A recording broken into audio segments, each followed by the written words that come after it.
«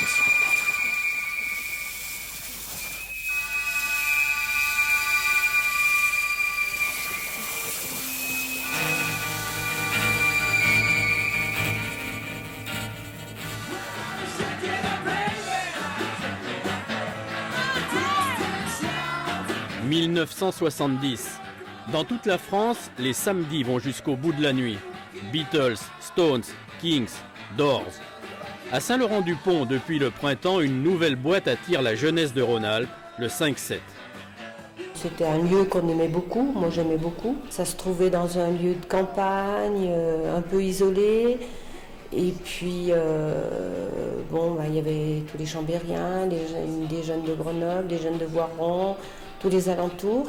Donc on aimait tous vraiment se retrouver ici. Et on voyait l'euphorie dès que les jeunes arrivaient, c'était tout de suite pour aller sur la piste de danse pour danser.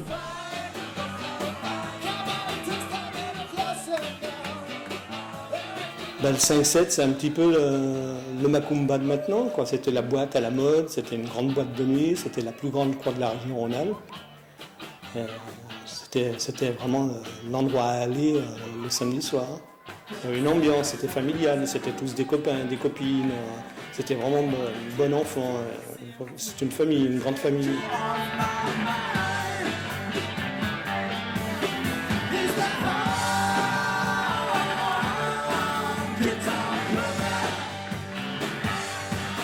Extérieurement, ça ressemblait plutôt à un hangar et intérieurement, ça ressemblait à comme une caverne, des grottes. C'est assez joli d'ailleurs.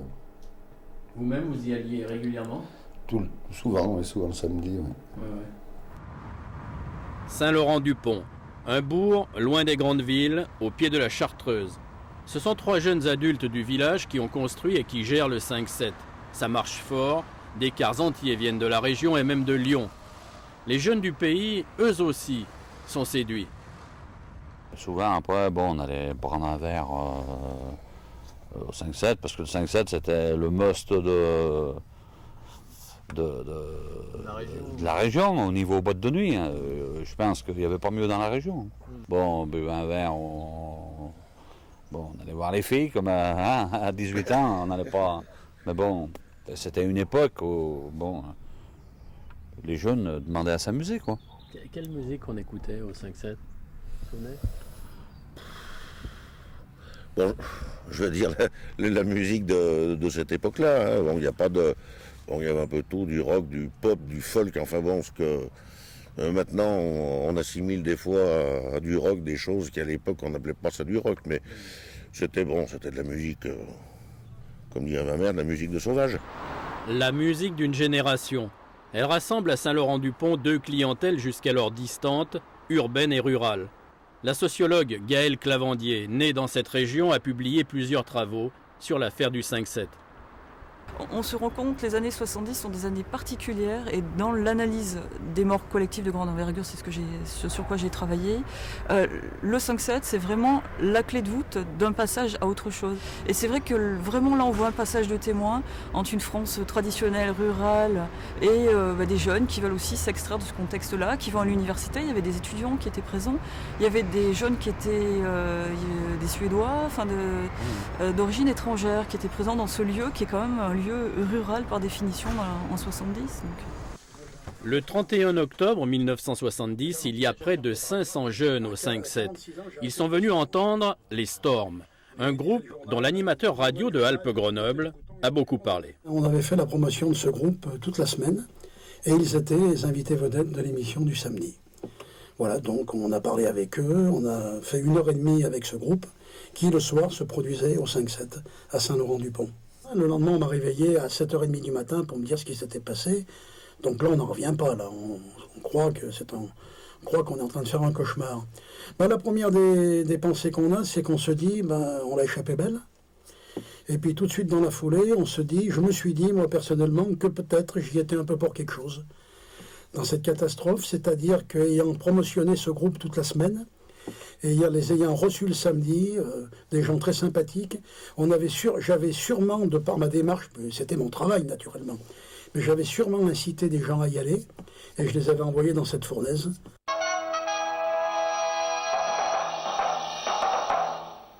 Tragédie dans l'Isère aux premières heures de cette journée de la Toussaint. Plus de 140 morts dans un incendie.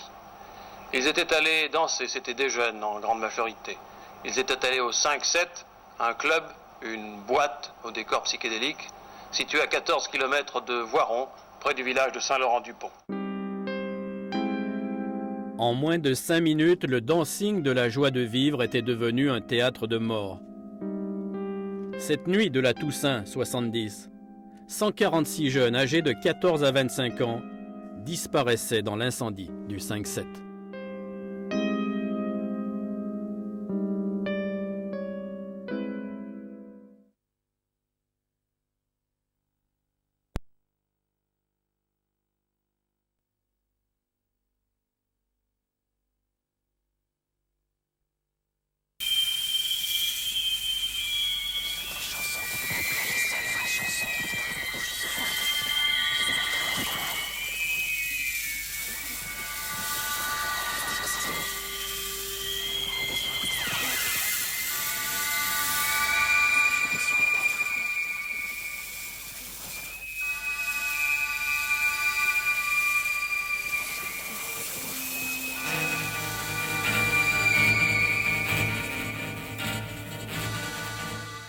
Tragédie dans l'Isère aux premières heures de cette journée de la Toussaint.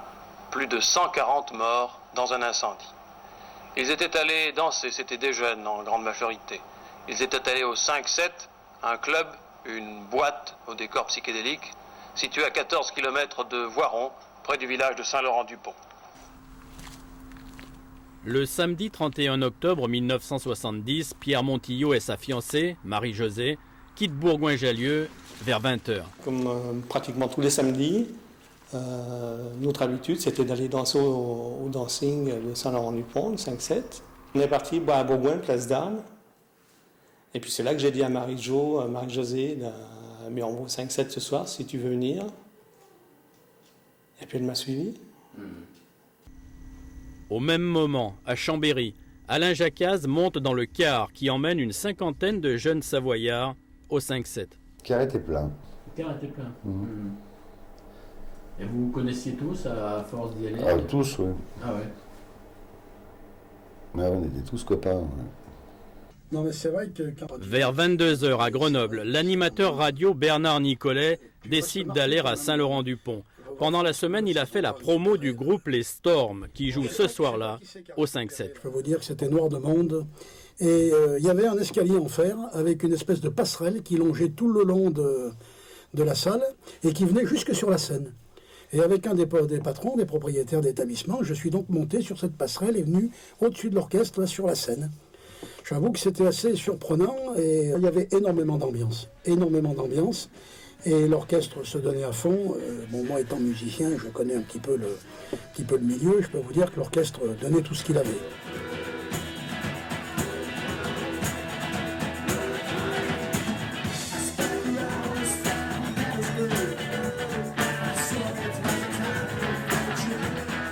À 1h30, alors qu'il devait y avoir dans les 180 à 200 danseurs dans cet établissement, le feu a pris.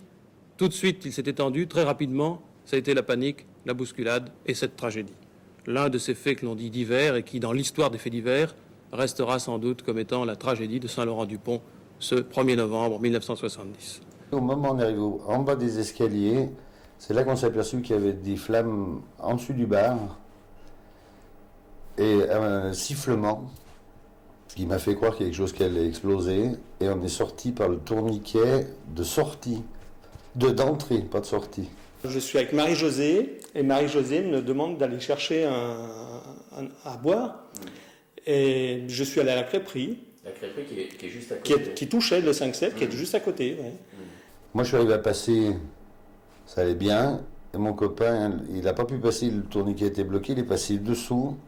Et la flamme l'a pris, il était à l'extérieur déjà. Je reviens et à l'entrée du 5-7, j'en commence à entendre crier au secours, papa, maman, on étouffe. Et là, d'un seul coup, on voit le feu, on voit tous les jeunes qui arrivent vers le tourniquet, et qui restent coincés vers le tourniquet. C'est la pagaille complète. Et puis ça va très très vite. Ça va très très vite. Le feu, comme un lance-flamme, c'était terrible. Enfin, les jeunes sortaient en feu. Et pratiquement tout de suite, le toit brûlait. Je voyais des corps dans les flammes qui tombaient, d'autres qui sortaient mais qui étaient complètement carbonisés. Il y en a un qui m'est tombé dessus sur les bras, il y en a un autre qui est resté collé contre le mur, qui brûlait, il avait les bras croisés, et il brûlait. On voyait des gens partir partout dans tous les sens, qui étaient tout en feu. Les pompiers ont été très vite sur les lieux, ils n'ont pratiquement pu rien faire tellement le sinistre s'est vite étendu, n'est-ce pas? Exactement. Si vous voulez, je vais vous expliquer. Voyons approximativement, si vous le voulez, le croquis du dancing. Cela va nous aider à mieux comprendre. Donc les gens entrent par ici. Les gens entrent par ici. Ici, il y avait 2 pistes de danse, 2 ou 3 pistes de danse. Un orchestre aussi. Et l'orchestre se trouvait ici. Donc, lorsque l'incendie s'est déclaré, les gens se sont précipités vers ces portes de secours qui étaient fermées. Ils se sont donc entassés dans ces coins et ils sont morts ici d'une manière atroce. Je vous dis, on aurait dit des morceaux de bois calcinés les uns sur les autres. D'autres se sont précipités par le tourniquet, mais le tourniquet ne tourne que dans ce sens. Hélas. Donc, il n'y a pas de problème. 1 ou 2 ont pu passer sur le tourniquet, mais 1 ou 2 seulement, et les autres se sont entassés. Ici, rien que dans cette entrée ici, je crois qu'on a sorti plus de 60 cadavres. 146 morts. Pierre Montillot ne reverra jamais Marie-Jo, sa fiancée. Alain Jacquaz ne reverra jamais ses amis Chantal et Marie, 2 sœurs de 15 et 16 ans. Bernard Nicolet, lui, est parti avant minuit. Il a eu beaucoup de chance. À l'aube, dans le brouillard de la Toussaint, la clairière de Saint-Laurent-du-Pont, qui abritait le 5-7, devient pour toujours un lieu de douleur et de mémoire.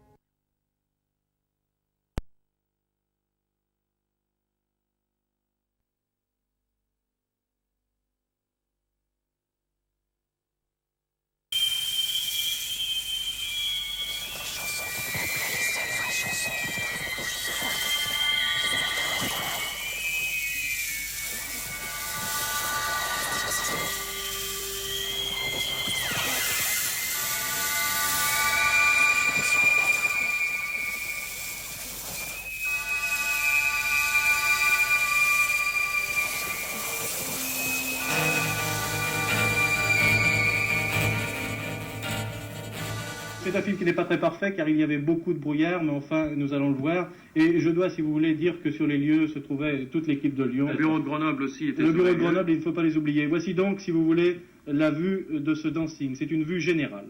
Oui. Voilà, François Biessy, vous étiez donc sur place ce matin-là, c'est vous qui avez fait ces images. Oui, c'est les premières images, oui, c'est moi qui les ai fait, effectivement. Et ce souvenir-là... c'est assez impressionnant à voir, à revoir surtout.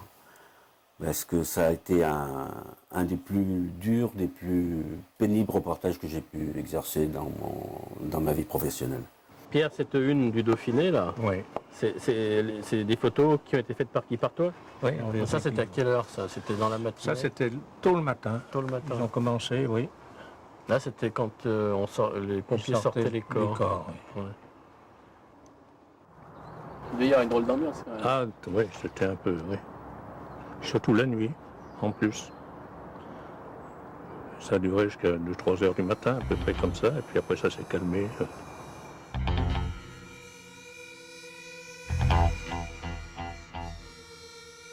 J'arrête la voiture et je vais, comme un journaliste de faits divers fait quand il arrive sur un événement.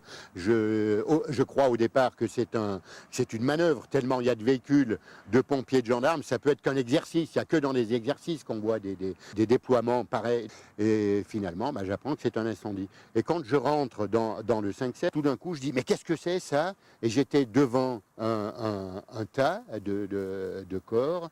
Il va s'avérer après qu'il y a une centaine de corps carbonisés là, mais ça fait un tas, c'est devant les tourniquets, c'est devant le tourniquet principal, et là les gens ont buté contre le tourniquet en exerçant des forces opposées sur le tourniquet, il ne va plus tourner, et les gens viennent s'accumuler là.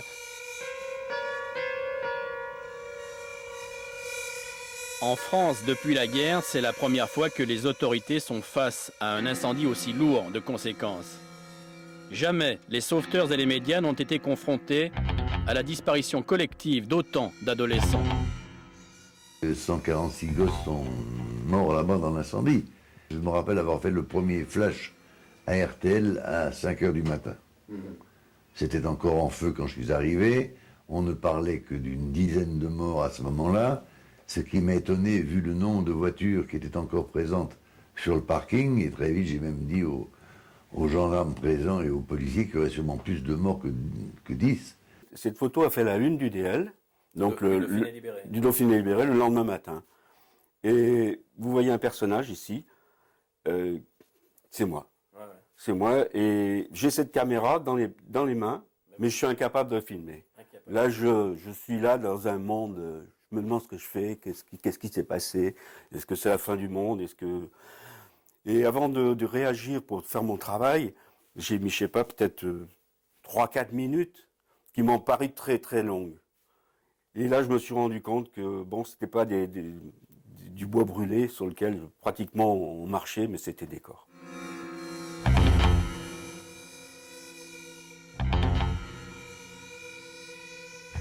Est-ce qu'on s'en remet? On reste quand même marqué par ça, Mais moi, plus encore que cette image, l'image la plus impressionnante, c'est celle des 142 corps qui étaient alignés sur des tréteaux dans la salle des fêtes. On les avait emmenés dans la salle des fêtes de Saint-Laurent-du-Pont.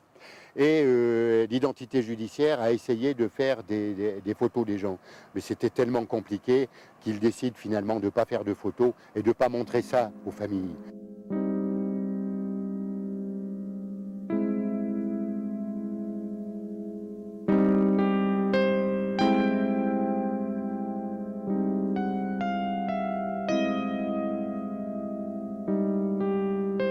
Je suis resté jusqu'à pratiquement la fin, oui. 2-3 jours. Après, il a fallu faire des scènes à la chapelle ardente. Il a fallu... Ça devait pas être facile. Ah, c'est pas facile. Non. Surtout qu'il fait bon, il y avait des photographes qui étaient un peu plus débrouillés. Enfin, ils montaient sur les cercueils, mais moi, ça m'est jamais arrivé. Ah oui, quand même. Ouais. Il y avait des... Comme toujours, c'est toujours pareil. Ouais. Il y a des charognards, comme on dit. Ouais. Le capitaine des sapeurs-pompiers a été obligé de forcer ces portes, donc elles étaient fermées, ça c'est certain. C'est à quel moment que vous avez reçu le contre-coup un peu? Le lendemain. Le lendemain. C'est pour ça que le lendemain vous dites non, je n'y retourne pas. Je n'ai pas pu y retourner. C'est d'autres collègues qui sont retournés, moi j'ai pas pu. Même pour les obsèques, les trucs comme ça, j'ai pas pu le faire. J'étais trop marqué.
Pierre, elle est terrible cette plaque. Oui, oui, c'est terrible. C'est terrible aussi de revenir sur les lieux. En plus de voir le tourniquet, c'est terrible. Ouais. Pierre Montillot est un miraculé. Il est sorti du dancing pendant 10 minutes, le temps de commander une boisson pour sa fiancée Marie-Josée dans la crêperie, juste à côté. Quand il revient vers l'entrée, tout brûle. Derrière le tourniquet, une centaine de jeunes sont coincés par le feu.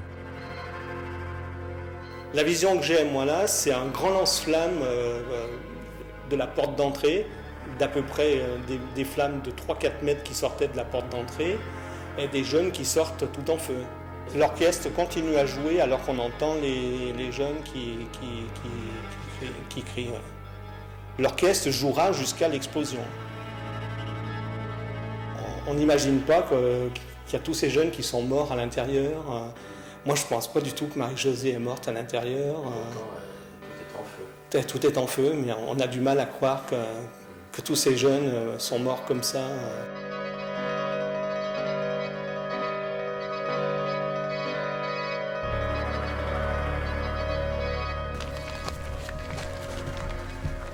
Odile et Christian, les fiancés du 5-7. Lui est le barman de l'établissement. Ils sont donc là tous les samedis. Christian va sauver la vie de celle qui deviendra sa femme un mois plus tard. Sur le coup de 1h du matin, il y a cette lueur, une espèce de traînée rouge-jaune que je vois en haut au plafond. Moi, je suis comme Christian. J'ai simplement vu une grosse lueur jaune à l'étage. L'instinct de sauter derrière le bar, de dire il y a le feu. On a traversé cette piste de danse et donc nous sommes sortis. Il y a, on va dire, entre 15 et 20 personnes qui m'ont suivi. Et les gens étaient tellement pris par la musique et la danse qu'ils ne se sont pas aperçus qu'il y avait le feu. Moi, je vous dis, les seules choses que j'ai vues, c'est quelques jeunes qui ont pu sortir et un qui réclamait de l'eau parce qu'il était, il était en flammes, quoi. Le décor du 5-7 était très inflammable. C'était du polyuréthane projeté sur des grillages. Un produit pétrolier, une bombe à retardement. Les sièges du dancing étaient en carton compressé. En 2 minutes, les jeunes furent asphyxiés par des fumées toxiques qui explosèrent ensuite. Ce fut un enfer spontané. Il n'y eut qu'une vingtaine de rescapés. J'en parle pas souvent. J'en parle pratiquement jamais d'ailleurs. La plupart de mes amis ne savent pas. Ah bon? Il n'y avait pas de cellule psychologique à l'époque, hein? Du tout. Je me suis fait toute seule ma cellule psychologique. Moi. Comment? Musique. Ah ouais? Musique, je peux pas dormir le soir, il faut que j'ai un Walkman. Depuis, hein. Encore aujourd'hui? Ben encore maintenant, ouais. Ah ouais. Si je dors à l'étage, il faut qu'il y ait une échelle de secours ou une corde. Vous puissiez sortir. Pour que je puisse, en cas de pépin, que je puisse sortir par la fenêtre. Ça veut dire que pendant des années, vous avez dormi dans des chambres à l'étage, mais il fallait avoir une échelle. Il y avait une corde avec des nœuds. À côté du lit. Qui était attachée au lit et prête à. Ah ouais. Ouais. On est resté quand même quelques années, quand on allait dans une salle de cinéma. On se mettait plutôt près des portes de secours que d'aller au milieu de la salle. On y pense encore assez souvent, surtout quand on est de sortie, que ce soit dans les cinémas ou dans des soirées entre amis et tout ça. Donc moi surtout j'ai un petit problème, il faut toujours que j'ai une ouverture. Je manque d'air, j'ai l'impression d'étouffer, donc ça c'est une séquelle qui m'est restée du 5-7. Odile et Christian se marièrent 3 semaines après la catastrophe. Ce fut en quelque sorte leur thérapie. Alain Jacasse, pour sa part, ne vit plus qu'au présent. Pour moi, c'est tout du bonus, là. Je vis au jour le jour. Je fais pas des projets dans 20 ans, ça ne m'intéresse pas. Quant à Pierre Montillot, il a trouvé dans la peinture une forme d'oubli. Peinture d'un survivant, ça irait comme... Oui, c'est très... Oui, tout à fait. Peinture d'un survivant.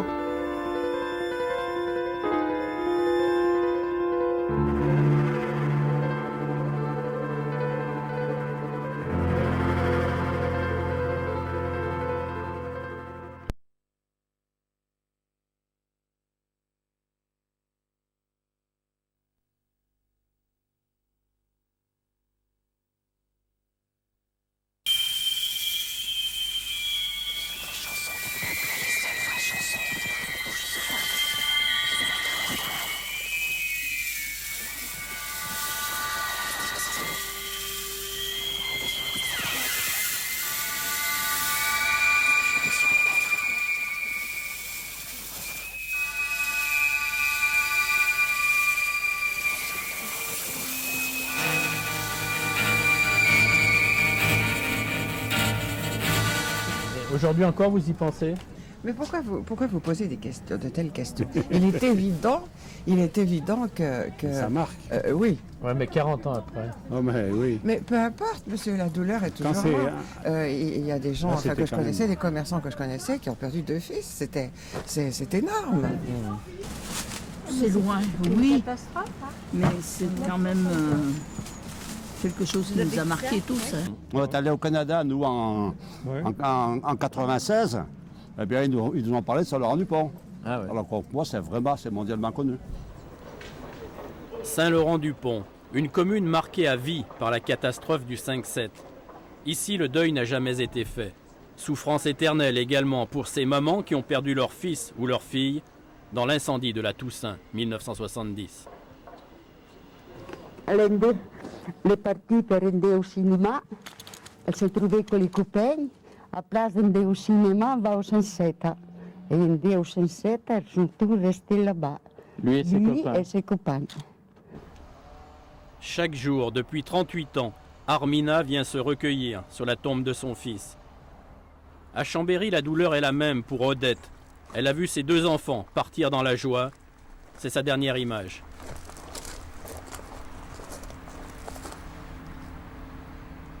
Mon mari est allé chercher le pain en face, chez la boulangerie. Et là-bas, des personnes discutaient. Oui, il y a un accident, il y a beaucoup de victimes. C'est au 5-7, enfin, les clients parlaient. Ah, mon mari, il a fait qu'un tour, il est revenu à la maison tout de suite. Il regarde tout de suite dans la chambre. Et naturellement, ils n'étaient pas là. Les pantoufles étaient dehors, mais ils n'étaient pas là. Hein. Le reste relève de l'imagination. C'est pourquoi, là aussi, le deuil est impossible. Vous pouvez parler à n'importe quelle famille, il n'y a rien à faire. Ah, le deuil, jamais de la vie. On ne peut pas. En plus, vous n'avez pas vu les corps Ah ben non, on n'a vu rien du tout. On nous a rendu des chaussures brûlées, la montre des enfants, et c'est tout. Donc c'est très...